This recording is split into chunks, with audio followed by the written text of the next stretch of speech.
Hello student, स्वागत है आपके अपने चैनल तनु क्लासेस आर्ट में। दोस्तों, ज्योग्राफी 12 क्लास का फर्स्ट चैप्टर जिसका नाम है मानव भूगोल प्रकृति एवं विषय क्षेत्र।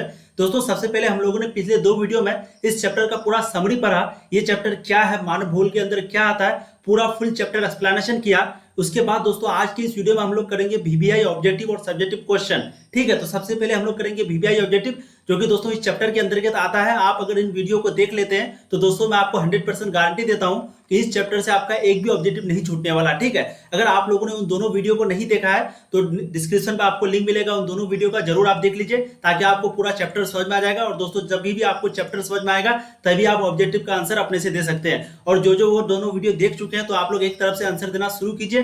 ठीक है, तभी दोस्तों इससे आपका कॉन्फिडेंस बढ़ेगा। तो ज्योग्राफी 12 क्लास का फर्स्ट चैप्टर जिसका नाम है मानव भूगोल प्रकृति एवं विषय क्षेत्र, ये भाग 1 यानी कि पार्ट 1 का है। तो आज हम लोग करने वाले हैं वीवीआई ऑब्जेक्टिव। ठीक है, और दोस्तों पीडीएफ के लिए आपको टेलीग्राम में ज्वाइन करना, तनु क्लासेस सर्च करके, या फिर डिस्क्रिप्शन में आपको लिंक मिल जाएगा। तो चलिए दोस्तों सबसे पहला क्वेश्चन को देखते हैं। सबसे फर्स्ट क्वेश्चन है आपका इस चैप्टर का, कौन सामाजिक भूगोल का उपक्षेत्र नहीं है। मैंने आपको वहां भी ये क्वेश्चन कहा था कि ये क्वेश्चन इस तरह से भी पूछ सकता है, नहीं है या फिर है। एग्जाम में कभी भी ये क्वेश्चन आ जाए तो सबसे पहले आपको नहीं पर ध्यान देना। बहुत कुछ जल्दी में क्या करता है, कौन सामाजिक भूगोल का उपक्षेत्र है, बस लगा देगा कुछ भी। ठीक है, तो आपको ध्यान से देना है। तो यहाँ पर पूछ रहा है कौन सामाजिक भूगोल का उपक्षेत्र नहीं है। तो दोस्तों कौन नहीं है, लिंग भूगोल या फिर सांस्कृतिक भूगोल, सैन्य भूगोल या फिर चिकित्सा भूगोल। तो दोस्तों इसका जो राइट आंसर है वो है चिकित्सा भूगोल, यानी कि ऑप्शन डी। मैंने आप लोगों को बताया भी था कि सामाजिक भूगोल का उपक्षेत्र जो है लिंग भूगोल भी है, सांस्कृतिक भूगोल भी है और सैन्य भूगोल भी है, लेकिन चिकित्सा भूगोल जो है वो आपका राइट आंसर नहीं होगा। ठीक है, यानी कि ये नहीं है, उपक्षेत्र ये नहीं है। अब चलते हैं नेक्स्ट क्वेश्चन, क्वेश्चन नंबर 2। अगर आप लोग थ्योरी पढ़े होंगे तो आप लोग तुरंत आंसर दीजिए, कमेंट कीजिए आंसर को। ठीक है, और कोई भी अगर ऑप्शन गलत लगे आपको तो आप लोग जरूर कमेंट कीजिए ताकि मैं आपको नेक्स्ट वीडियो में बताऊं कि वो गलत है या सही, कोई भी अगर किसी में भी आपको डाउट हो तो। अब नेक्स्ट क्वेश्चन देखिए, मानव भूगोल का जनक किसे कहा जाता है। मैंने आपको बताया भी था किसे कहा जाता है, स्ट्राबो को भी या फिर टॉलमी या फिर हैकेल या फिर रेडजेल। तो दोस्तों मानव भूगोल का जनक किसे कहा जाता है, इसका जो राइट आंसर होगा वो है रेडजेल, यानी कि ऑप्शन डी। तो रेडजेल को जो है वो मानव भूगोल का जनक कहा जाता है। ठीक है, मानव भूगोल का जनक रेडजेल को कहा जाता है। अब देखिए नेक्स्ट क्वेश्चन, अब किसी भी बोर्ड से उससे कोई प्रॉब्लम नहीं, बिहार बोर्ड कोई भी बोर्ड से सभी में बिल्कुल इसी तरह का क्वेश्चन आता है। अगर आप बिहार बोर्ड से नहीं है, कोई दूसरा बोर्ड से है, तो ये अति लघु में आपका ये क्वेश्चन आ जाएगा। यानी कि वहां इस तरह से क्वेश्चन पूछेगा, मानव भूगोल क्रियाशील मानव और अस्थायी पृथ्वी के परिवर्तनशील संबंधों का अध्ययन है, ये किसने कहा। तो वहां पर डायरेक्ट एक ही आंसर देना होगा आपको, लेकिन यहाँ पर ऑप्शन दिया बिहार बोर्ड के लिए। ठीक है, तो कोई भी स्टेट बोर्ड से आपको कोई दिक्कत नहीं होनी चाहिए। तो दोस्तों यहाँ पर आपको क्वेश्चन पूछ रहा है कि मानव भूगोल क्रियाशील मानव और अस्थायी पृथ्वी के बीच परिवर्तनशील संबंधों का अध्ययन है, ये बात जो है किसने कही थी। तो दोस्तों इसका जो राइट आंसर होगा वह है कुमारी सैंपल ने। तो किसने कही थी, कुमारी सैंपल ने। तो दोस्तों राइट आंसर जो है वो हो जाएगा आपका ऑप्शन सी। कभी कभी जो है डायरेक्ट आपका इस तरह भी रहता है, सिर्फ सैंपल लिखा हुआ, तो आप लोग को कंफ्यूज नहीं होना। तो मानव भूगोल क्रियाशील मानव और अस्थायी पृथ्वी के परिवर्तनशील संबंधों का अध्ययन है, यानी कि क्रियाशील जो है मानव, हम लोग क्या है क्रियाशील है, और अस्थायी पृथ्वी मतलब क्या, पृथ्वी हमेशा घूमते रहता है, अस्थायी नहीं है, वो अस्थायी है, यानी कि हमेशा बदलते रहता है, परिवर्तनशील है। तो इन हम लोग जो क्रियाशील है और पृथ्वी घूमते रहता है, ये दोनों बीच का जो अध्ययन है हम लोग जो करते हैं, ये किसने कहा था, इन संबंधों का जो अध्ययन है वो संबंध रिलेशन, वो जो है किसने कहा था इसको, तो ये कहा था कुमारी सैंपल ने। ठीक है, मैं उस चैप्टर में आपको बहुत अच्छे से समझाया हूं, आप लोग जरूर देख लीजिएगा उसको। नेक्स्ट क्वेश्चन देखिए, क्वेश्चन नंबर 4, निम्नलिखित में कौन विद्वान मानव भूगोल से संबंधित नहीं है। आप बताइए निम्नलिखित में से कौन विद्वान है जो कि मानव भूगोल से संबंधित नहीं है, सैंपल, रेडजेल या फिर बटेन रसेल या फिर हटिंगटन। तो देखिए ये दोनों तो नहीं होगा क्योंकि आप लोगों ने अभी पढ़ लिया दोनों को।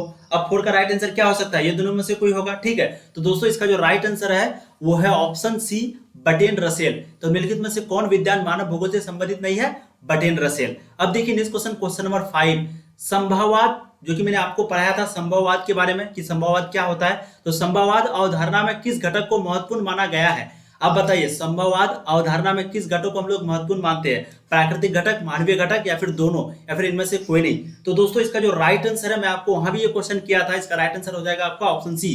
क्योंकि एक आदमी भी कहा था, उसका नाम शायद कोई दूसरा था, ठीक है अभी मुझे याद नहीं आ रहा। तो दोस्तों वो कहा था कि प्राकृतिक भी फूल लेनी चाहिए और मानवीय भी फूल नहीं, मतलब बीच का कोई रास्ता। यानी कि देखिए प्राकृतिक का जैसे बाढ़ आ गया तो वो तो हम लोगों को नहीं चाहिए था, वहीं पे दोस्तों सुखाड़ आ गया वो भी हम लोग को नहीं चाहिए था, तो थोड़ा बहुत बारिश भी चाहिए, तो इसका मतलब क्या हुआ, प्राकृतिक घटक भी चाहिए। और दूसरा मानव घटक अगर बिल्कुल नहीं लेंगे तो मशीनरी सामान वगैरह हम लोगों को यूज नहीं कर पाएंगे, तो मानवीय घटक भी चाहिए, तो दोनों चाहिए। इसका मतलब बीच का रास्ता, तो दोनों ए और बी राइट आंसर होगा। मैं आपको वहां पर बताया भी था। तो संभाववाद अवधारणा में यही दोनों घटना जो है महत्वपूर्ण माना जाता है। अब देखिए नेक्स्ट क्वेश्चन, क्वेश्चन नंबर 6, नौ निश्चयवाद से संबंधित कौन है? आप बताइए नौ निश्चयवाद से संबंधित कौन है? ब्लास, रेडजेल, हम्बोल्ट या फिर टेलर? दोस्तों नौ निश्चयवाद से कौन है मैं ये भी आपको बताया था, तो इसका जो राइट आंसर होगा 6 का वो है टेलर, यानी कि ऑप्शन डी। ठीक है, तो नौ निश्चयवाद से टेलर संबंधित है।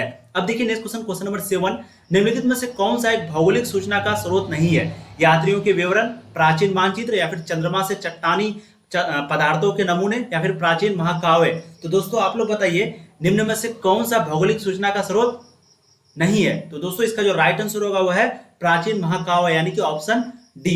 तो ये जो है भौगोलिक सूचना का स्रोत नहीं है, प्राचीन महाकाव्य। बाकी यात्राओं के विवरण, प्राचीन मानचित्र, चंद्रमा से चट्टानी पदार्थों का नमूना, ये सब चीज देख सकते हैं हम लोग भौगोलिक सूचना के अंतर्गत, लेकिन प्राचीन महाकाव्य को नहीं देख सकते हैं। अब देखिए नेक्स्ट क्वेश्चन, क्वेश्चन नंबर 8 क्या कह रहा है? निम्नलिखित कथनों में से कौन सा एक भूगोल का वर्णन नहीं करता है? आप लोग बताइए निम्न में से, सबसे पहले कथन को पढ़ते हैं और इसमें पता करेंगे कि कौन सा कथन जो है वो दोस्तों सत्य को, यानी कि ये मतलब कि भूगोल का एक वर्णन नहीं करता। निम्न में से कौन सा कथन दोस्तों? तो सबसे पहला ऑप्शन जो है वो है समाकलनात्मक अनुशासन, दूसरा ऑप्शन है मानव और पर्यावरण के बीच अंतर संबंधों का अध्ययन, और दोस्तों तीसरा जो आपका ऑप्शन है, तीसरा जो दोस्तों वो ऑप्शन है द्विविधता पर आश्रित। मेरे पास यहाँ पर कॉल आ रहा है, एक सेकंड आप लोग वेट कीजिए। हाँ ठीक है, देखिए सबसे फर्स्ट ऑप्शन जो है वो है समाकलनात्मक अनुशासन, दूसरा है मानव और पर्यावरण के बीच अंतर संबंधों का अध्ययन, तीसरा है द्विविधता पर आश्रित, चौथा है दोस्तों प्रौद्योगिकी के विकास के फलस्वरूप समय में प्रासंगिक नहीं। तो दोस्तों 8 का जो आपका राइट आंसर होगा वो है ऑप्शन ए, समाकलनात्मक अनुशासन। क्या है? समाकलनात्मक अनुशासन। ठीक है, तो राइट आंसर आपका ऑप्शन ए हो जाएगा। ये उतना इंपॉर्टेंट क्वेश्चन नहीं है, ऐसे भी क्वेश्चन को पढ़ने में ही हार्ड लग रहा, तो आप सोचिए ये क्वेश्चन मैं थ्योरी में भी नहीं पढ़ा था। ठीक है, शायद ये क्वेश्चन आ गया होगा, कहीं से उठा दिया होगा टाइपिंग करने वाला, लेकिन ये क्वेश्चन ज्यादा इंपॉर्टेंट है, आपको ध्यान भी नहीं दिया। देखिए नेक्स्ट क्वेश्चन, क्वेश्चन नंबर 9, जो क्वेश्चन इंपॉर्टेंट रहेगा मैं आपको बताऊंगा भी, आप लोग स्क्रीनशॉट ले लीजिएगा या फिर कॉपी कलम में नोट कर ले लीजिएगा, और जब एग्जाम देने जाइएगा तो बस उसी को रिवीजन कर लेना। ठीक है, एक भी क्वेश्चन इससे आउट नहीं पूछेगा, ये गारंटी देते हैं हम आपको। अब देखिए नेक्स्ट क्वेश्चन, क्वेश्चन नंबर 9, प्रकृति और मानव के बीच पारस्परिक क्रिया का सबसे महत्वपूर्ण कारक कौन है? अब बताइए प्रकृति और मानव के बीच पारस्परिक क्रिया का सबसे महत्वपूर्ण कारक क्या है? बुद्धिमत्ता या फिर तकनीक या फिर समझबूझ या फिर भाईचारा? दोस्तों कौन सा तकनीक सबसे अच्छा है प्रकृति और मानव के बीच संबंध को, यानी कि नेचर और आदमी के बीच संबंध होना चाहिए, कौन सा तकनीक सबसे इंपॉर्टेंट है? ठीक है, तो दोस्तों इसका जो राइट आंसर है वो है तकनीक, यानी कि ऑप्शन बी। बुद्धि होने से भी कुछ नहीं होने वाला, तकनीक होगा तभी। जैसे देखिए मोबाइल अभी एक आ गया, पहले 2 मंजिला का जो है कंप्यूटर होता था, लैपटॉप होता था, अभी मोबाइल आ गया तो हम लोग इतना इजी से कर सकते। तो ये किसका देन है? मानव का। लेकिन ये जो मटेरियल से हम लोग बनाए, जो अच्छे से अच्छे मटेरियल का यूज किए, ये किसका है? प्रकृति का। तो एक तकनीक का हम लोग उपयोग किए, तो आपका ऑप्शन बी जो है राइट आंसर होगा। इसको बहुत अच्छे से पढ़ाए आप लोग, जरूर देखिएगा, मैं बार बार बता रहा हूँ। देखिए नेक्स्ट क्वेश्चन, क्वेश्चन नंबर 10, निम्नलिखित में से कौन मानव की मूल आवश्यकता से संबंध नहीं है? अब बताइए मानव का मूल आवश्यकता से संबंध नहीं है, क्या परिवहन या फिर कृषि या फिर गृह निर्माण या फिर वस्त्र उद्योग? तो दोस्तों आप लोग बताइए निम्न में से कौन अवश्य, यहाँ पर क्या कह रहा है? मानव की मूल आवश्यकता से संबंधित नहीं है, है नहीं, नहीं है। फिर से ध्यान से देखिए। ठीक है, तो दोस्तों 10 का जो आपका राइट आंसर होगा वो है परिवहन, यानी कि ऑप्शन ए। कृषि के बिना जिंदा नहीं रह सकता है, गृह निर्माण के बिना दोस्तों, घर के बिना वो नहीं रह सकता, क्योंकि आप जानते हैं वस्त्र उद्योग जब तक कपड़ा नहीं पहनेगा तब भी नहीं रह सकता है, लेकिन परिवहन के बगैर रह सकता है। मूल आवश्यकता वो नहीं है, वैसे तो आजकल वो भी मुमकिन नहीं है, लेकिन रह सकता है। ठीक है, वो पैदल भी सफर कर सकता है, एक बात बोले तो, लेकिन हम लोग को आंसर यहाँ पर जो है वही देना होगा, परिवहन। अब देखिए नेक्स्ट क्वेश्चन, क्वेश्चन नंबर 11, निम्नलिखित कथनों में से कौन सा एक भूगोल का वर्णन नहीं करता है? आप बताइए निम्न में से कौन सा कथन है जो कि भूगोल का वर्णन नहीं करता? हम लोग अभी तुरंत पढ़े, तो इसका जो राइट आंसर है वो है ऑप्शन ए, समाकलनात्मक अनुशासन, यानी कि ऑप्शन क। ठीक है, तो क जो है आपका राइट आंसर होगा, ऑप्शन ए। अभी हम लोगों ने इसको पढ़ा। अब देखिए नेक्स्ट क्वेश्चन, क्वेश्चन नंबर 12, निम्नलिखित में से कौन सा एक भौगोलिक सूचना का स्रोत नहीं है? इसको भी हम लोग अभी तुरंत पढ़ चुके हैं, वही क्वेश्चन रिपीट हुआ है कि निम्नलिखित में से कौन सा एक भौगोलिक सूचना का स्रोत नहीं है? यात्रियों का विवरण या फिर प्राचीन मानचित्र या फिर प्राचीन महाकाव्य? तो दोस्तों 12 का जो आपका राइट आंसर होगा वह है प्राचीन महाकाव्य, यानी कि ऑप्शन डी, अभी हम लोगों ने पढ़ा। अब देखिए नेक्स्ट क्वेश्चन, क्वेश्चन नंबर 13, निम्नलिखित में से कौन सा एक लोगों और पर्यावरण के बीच अन्योन्य क्रिया का सर्वाधिक महत्वपूर्ण कारक है? फिर से सेम टू सेम वही क्वेश्चन आ गया, लेकिन वहां पर ऑप्शन था टेक्निक। और दोस्तों यहाँ पर देखिए मानव बुद्धिमत्ता भी है, प्रौद्योगिकी भी है, लोगों के अनुभव या फिर मानवीय भाईचारा। तो बताइए यहाँ पर कौन सा आंसर होगा, क्योंकि वहां पर टेक्निक आंसर था। यहाँ पर क्या होगा, ऑप्शन में यहाँ पर कुछ और दिया हुआ है। इसका राइट आंसर जो होगा वो होगा ऑप्शन वही बी, यानी कि ख, प्रौद्योगिकी। ठीक है, ये क्या है, प्रौद्योगिकी। ठीक है, तो तकनीक भी हम लोग बोल सकते हैं। तो वही क्वेश्चन को रिपीट किया है। अब देखिए नेक्स्ट क्वेश्चन, क्वेश्चन नंबर 14, निम्नलिखित में से कौन सा एक मानव भूगोल का उपगमन नहीं है। ये क्वेश्चन काफी इंपॉर्टेंट है। आप लोग बताइए मानव भूगोल का कौन उपगमन नहीं है। क्षेत्रीय विभिन्नता या फिर मात्रात्मक क्रांति, स्थानिक संगठन या फिर अन्वेषण और वर्णन, कौन नहीं है। तो दोस्तों 14 का जो राइट आंसर होगा वो है आपका मात्रात्मक क्रांति, यानी कि ऑप्शन बी। तो ये जो है भूगोल का उपगमन नहीं है। तो राइट आंसर आपका ऑप्शन बी, मात्रात्मक क्रांति हो जाएगा। अब देखिए क्वेश्चन मैं आप लोगों के लिए लेके आया, इंपॉर्टेंट क्वेश्चन, काफी इंपॉर्टेंट है। उससे पहले दोस्तों बात यहाँ पर थोड़ा सा कर देते हैं कि इस चैनल पर जो 12 आर्ट्स की संपूर्ण पढ़ाई होती है, बिल्कुल साइंस की जैसे पढ़ाई होती है सेम टू सेम उसी तरह पहले आपको चैप्टर का थ्योरी को पढ़ाया जाएगा, पूरा परिचय दिया जाएगा क्या है, बिल्कुल 2-3 जितना भी लेक्चर हो वो कराया जाएगा। ऐसा नहीं कि डायरेक्ट ऑब्जेक्टिव और सब्जेक्टिव क्वेश्चन, नहीं। सबसे पहले चैप्टर जो किए होंगे वो आंसर अच्छे से देते होंगे। तो सबसे पहले आपको पूरा चैप्टर कंप्लीट किया जाएगा। कंप्लीट करने के बाद फिर आपका सब्जेक्ट ऑब्जेक्टिव क्वेश्चन, फिर सब्जेक्टिव में लॉन्ग और शॉर्ट क्वेश्चन दोनों कराया जाएगा। और जो अदर बोर्ड वाले हैं बिहार बोर्ड को छोड़ करके, तो उसको अति लघु बोलते हैं। जो हम लोग यहाँ पर ऑब्जेक्टिव करते हैं, क्योंकि यहाँ 4 ऑप्शन है इसलिए ऑब्जेक्टिव बोलते हैं, लेकिन वही लोग का ऑप्शन नहीं रहता है तो वो लोग इसको बोलता है अति लघु। ठीक है, वहां पर क्या रहता है कि एक क्वेश्चन दिया हुआ रहेगा, मानव भूगोल में क्षेत्रीय विभेदन की शुरुआत का दशक कौन सा था, तो डायरेक्ट आपको आंसर देना होगा। ठीक है, लेकिन यहाँ पर वैसा नहीं है, यहाँ पर ऑप्शन दिया हुआ रहता है। तो वैसे आप कोई भी बोर्ड से कोई दिक्कत नहीं, लेकिन बिहार बोर्ड का बात करते हैं तो दोस्तों यहाँ पर पूरी चीज की तैयारी कराई जाती है। जैसे ज्योग्राफी, उसी तरह हिस्ट्री, पॉलिटिक्स, इकोनॉमिक्स, 4 सब्जेक्ट का तो मैं तैयारी कराई जाएगी ही, उसके बाद वो सभी सब्जेक्ट का बाद में तैयारी कराया जाएगा। ठीक है, चलिए अब देखते हैं नेक्स्ट क्वेश्चन। इसलिए आप लोगों से एक छोटा सा रिक्वेस्ट सिर्फ ये है कि वीडियो को लाइक तो कीजिए, लाइक सबसे पहले कीजिए दोस्तों, उसका सब्सक्राइब कीजिए चैनल पे पहली बार आए हैं तो, और वीडियो को शेयर कीजिए अपने दोस्तों को, जो भी आपके दोस्त हो उसको शेयर कीजिए, ताकि उसको भी पता चले कि इस तरह की तैयारी होती है। और आप लोग जितना शेयर करेंगे आपके दोस्तों, तो आप लोग भी डिस्कशन कीजिएगा अच्छा से, तभी आप लोगों को बिल्कुल ऑफलाइन के जैसा मजा आएगा पढ़ने में। ठीक है,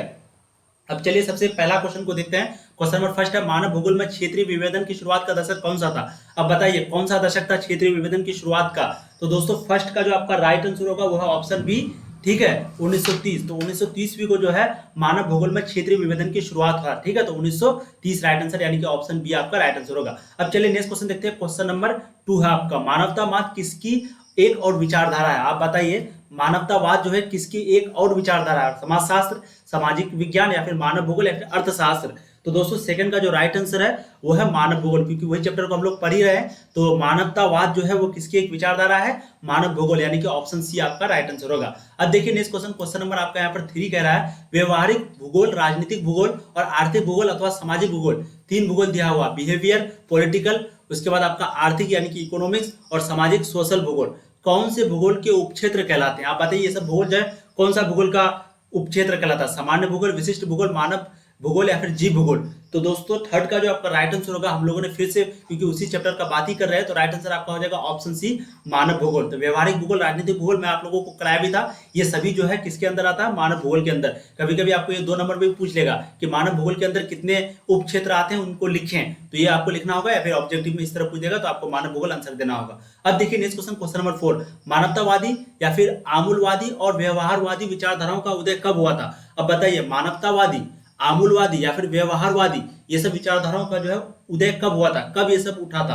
तो दोस्तों 4 का जो राइट आंसर होगा वो है 1970 के दशक में, यानी कि ऑप्शन ए। तो मानवतावादी, आमूलवादी, व्यवहारवादी, ये तीनों जो है 1970 के दशक में उदय हुआ था इसका, विचारधाराओं का। ठीक है, क्वेश्चन दूसरे तरीके से भी पूछ सकता है कि 1970 के दशक में कौन सा विचारधाराओं का उदय हुआ था, तो तीनों ऑप्शन रहेगा कहीं पे, तो आपको तीनों में लगाना होगा। ठीक है, इनमें से सभी लास्ट में रहेगा। अब देखिए next question, question number 5। Question को देखिए किसी भी तरीके से घुमा सकता है, इसमें कोई कुछ नहीं कर सकता है। अब देखिए क्वेश्चन नंबर 5 आपका क्या कह रहा है। क्वेश्चन नंबर 5 है, भूगोल में उत्तर आधुनिकवाद विचार का दौर कब आया। बताइए भूगोल में उत्तर आधुनिकवाद का विचार कब आया, उत्तर आधुनिकवाद का विचार का दौर कब आया था, 1990, 1970, 60 या फिर 50। तो दोस्तों 5 का जो राइट आंसर है वो है 1990, यानी कि ऑप्शन ए आपका राइट आंसर होगा। तो भूगोल में उत्तर आधुनिकवाद का विचार का जो दौर है वो 1990 में आया। ठीक है, अब देखिए नेक्स्ट क्वेश्चन, क्वेश्चन नंबर 6, मानव भूगोल का उपक्षेत्र चिकित्सा भूगोल किस विषय से संबंधित है।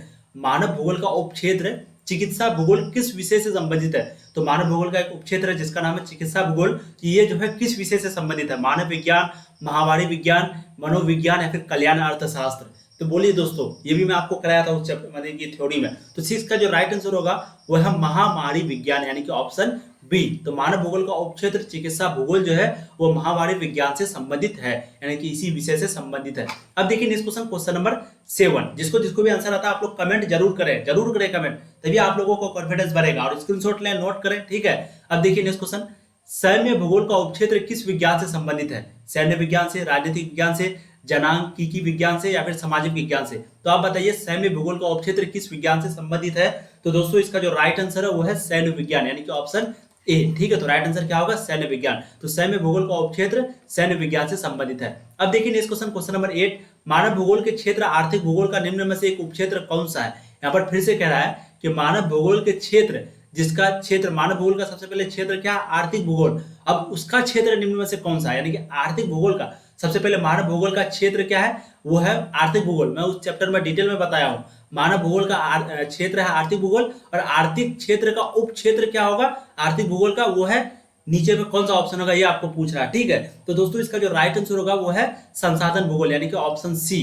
तो मानव भूगोल का क्षेत्र आर्थिक भूगोल, आर्थिक भूगोल का उपक्षेत्र संसाधन भूगोल, यानी कि ऑप्शन सी, ठीक है। अब देखिए नेक्स्ट क्वेश्चन नंबर 9, मानव भूगोल अस्थिर पृथ्वी और क्रियाशील मानव के बीच, मैंने अभी ये क्वेश्चन को करवाया सबसे शुरू में कि मानव भूगोल अस्थिर, हम लोग क्या है? अस्थिर है, क्रियाशील है मानव भूगोल, और अस्थिर पृथ्वी, जो पृथ्वी है और क्रियाशील मानव यानी हम लोग काम कर रहे हैं, और अस्थिर पृथ्वी, पृथ्वी जो अस्थिर रही है, इसके बीच का परिवर्तनशील यानी कि बदलते हुए संबंधों का अध्ययन है। ये बात जो है किसने व्यक्त किया था? तो अभी हम लोगों ने इसको पढ़ा, ठीक है। तो इसका जो राइट आंसर है वो क्या है? एलन सी सैंपल। क्या है दोस्तों? एलन सी सैंपल, ठीक है। तो कभी कभी सी सैंपल आ जाएगा, कभी कभी एल एन सी सैंपल आ जाएगा, लेकिन सैंपल हमेशा आएगा, सैंपल। तो राइट आंसर क्या है? सैंपल। यही जो है मानव भूगोल अस्थिर पृथ्वी के बारे में और क्रियाशील मानव के बीच का परिवर्तनशील संबंधों का जो अध्ययन किया था, अध्ययन है वो है एलन सी सैंपल। अब लास्ट क्वेश्चन देखिए इस चैप्टर का वीवीआई ऑब्जेक्टिव में से लास्ट क्वेश्चन क्या है? उपनिवेश युग का उपागमन क्या था? अभी हम लोगों ने शायद इसको नहीं पढ़ा है। तो उपनिवेश